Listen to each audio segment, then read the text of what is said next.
What's going on, YouTube? This is SG1 Sports, and you're watching our SEC football channel. We've got our Week 2 power rankings out. A lot of adjustments from Week 1 to Week 2 now that everyone has played a game. Of course, we only had Florida. They were the only team that had played when we did this last week. But everyone's played now. We've had a chance to see all the teams. And I'll tell you what, the SEC did not have a good Week 1 top to bottom. The bottom half of the SEC did horrible. A lot of teams were upset. The top half, they were pretty solid, but the bottom was not good at all. And we'll see if that's an indication of what we're going to see in the SEC this year. I thought there'd be a lot more parity, but after Week 1, it seems like we still got some teams at the top that are going to dominate. Tennessee at number 14, no doubt about it. You got to put this team in last place. Just an embarrassing loss to Georgia State, a team that won 2 games last year, Group of 5 team. You just cannot lose games like that at home to open up the season. You just cannot do it. I have no explanation for this. I didn't see it coming. I thought Tennessee would win that game easily, but they've got some major issues there. We'll see, moving forward, will they bounce back from this, or are they going to throw in the towel and wind up having a horrible season, and Jeremy Pruitt might get fired? Who knows? But not off to a good start. Number 13 is Arkansas. You don't normally see a team that just won a game actually drop a little bit. Well, actually, I think I had Arkansas at number 13 last week, but we have teams that lost that are ahead of Arkansas because they just didn't have a very good performance. They did win. They beat Portland State 20-13, but it was not a very good performance. Ben Hicks didn't look great throwing the football. The defense was pretty solid for them. And it's interesting that they have seemed to struggle. Going back to the spring, this team in spring practices, struggling offensively, struggling to throw the football.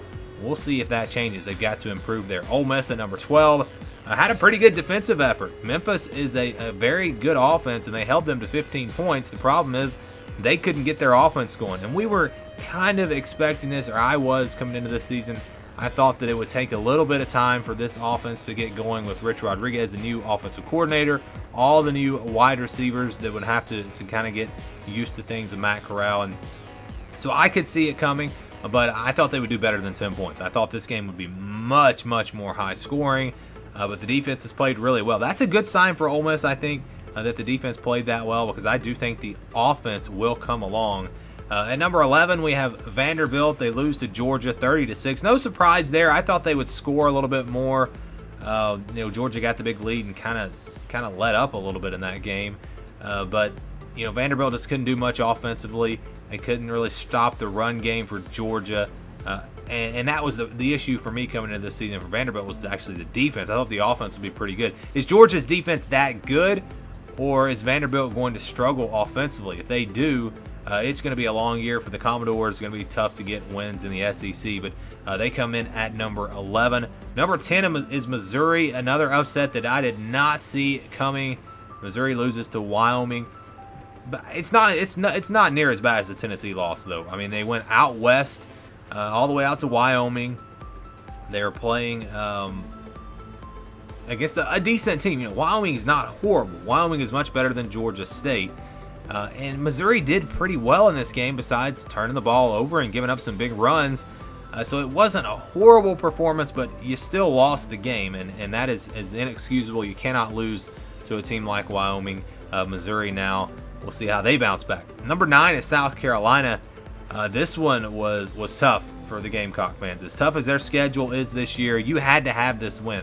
Had to have it. It is going to be tough for this team now to get just to a bowl game, in my opinion. They come in at number 9, losing to North Carolina 24-20. Had the lead. It looked like, just watching the game, you thought they were the better team. You thought they were going to win the game, but North Carolina just kept hanging around. And then at the fourth quarter, they found a way to win the game, and that is a tough one. I mean, that is a tough one for South Carolina. Like I said, they really needed this. North Carolina actually outgained them 15-0 in the fourth quarter. That was not good for the Gamecocks. Now Jake Bentley's out. Ryan Helinski, we'll see what he can do at quarterback. Mississippi State is at number 8. A decent performance. They beat Louisiana 38-28. They ran the football well. Kylan Hill ran for almost 200 yards in this game. Tommy Stevens looked good at quarterback. So offensively, they looked pretty good, actually. It was the defense that gave up 28 points. We knew they were going to have a lot to replace. Thought the defense might take a step back.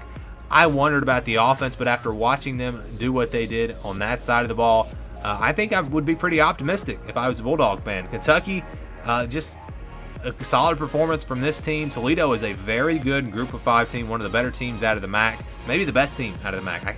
I think they're top 2, top 3 in that conference. They won it 38-24. Defense was okay for Kentucky. Didn't run the football as well as I thought they would have in this one. Maybe they were missing Benny Snell, but Terry Wilson had a nice day throwing the football. He was very efficient. That is a very good sign for Kentucky, and we'll see if he can build on that. And once again, Kentucky could be a surprise team in the SEC East. We'll see how they look moving forward. Florida is in here at number 6. Didn't play this week. They dropped a little bit just because there were a couple of teams behind them that I really liked in week 1. But yeah, number 6, of course, played Miami a couple of weeks ago, and it looked sloppy, didn't look great, but they were able to get that win. That's the main thing, I think. Felipe Franks, that was the story coming out of that game. He's got to be better. The front 7 defensively is looking really good for Florida. They need to really run the ball better, but I think that was mostly just because of the Miami defense. Big game coming up with Kentucky. That's going to be a huge game. We're going to find out. Is Florida the real deal, or is Kentucky maybe the real deal? Maybe last year wasn't a fluke. That is going to be fun to watch. Number 5 is Texas A&M. They got a nice win over Texas State, 41-7. Texas State had a pretty good defense coming back this year. This was not, I didn't think it was going to be a complete blowout, and Texas A&M controlled this game from start to finish. Really impressed with the offense, putting up 41 points against, again, not a great team, but a pretty solid defense. I think Texas State had like 10 starters coming back. Kellen Mond looked good. Texas A&M, they have a brutal schedule, but this is still a very good football team. We'll see how they can get through that schedule. Number 4 team also has a really tough schedule. That's the Auburn Tigers. They get the win over Oregon. Crazy comeback late in the game. Bo Nix, of course, delivering that touchdown pass. That was probably maybe the most exciting game of week 1, or at least the most exciting finish. There were some good ones out there. But yeah, Auburn gets the win. Defense looks dominant like we expected. Bo Nix has some growing up to do, but you can see the potential. You can see he's got the it factor, as I have said. Needs to improve in some areas, but still, if he's capable at that quarterback spot, this Auburn team is going to be very dangerous. And keep in mind, they get Georgia and Alabama at home at the end of the season. LSU is at number 3. That offense looked very impressive against Georgia Southern.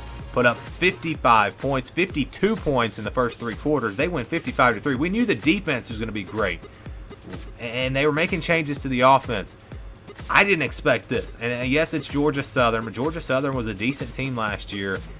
To beat them the way that they did, it's pretty scary. I think LSU, after watching this game, you're starting to think, maybe they're capable of beating Alabama, even in Tuscaloosa. Maybe.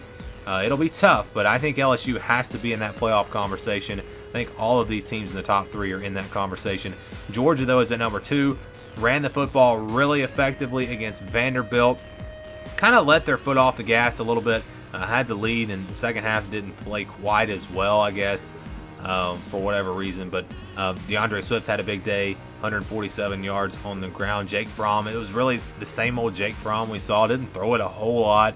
Didn't take a lot of deep shots or anything like that. But it was a solid performance. He had his typical game manager performance, and Georgia was able to get the win easily over Vanderbilt. Number 1 is Alabama. Not a great performance against Duke, but they still get the win. And I said this on another video, with Alabama and Duke, they can play their B or their C game and still blow out Power 5 teams. That's how good they are. They can beat you in so many different ways. This, to me, is still the team to beat in the SEC. I've got them at number 1. It's just, you take the run game away, and Tua destroys you. You try to take Tua away, they're going to run right down your throats. It's just very tough to stop this offense. And we saw this last year. It's just a different offense than Nick Saban has had at Alabama. Some question marks with some injuries, especially at the linebacker position on defense. So we'll see how that looks moving forward. But right now, Alabama's still number 1. Give me your power rankings for the SEC down in the comments below. Thank you guys for watching this video, and stay tuned for more here on our SEC Football channel.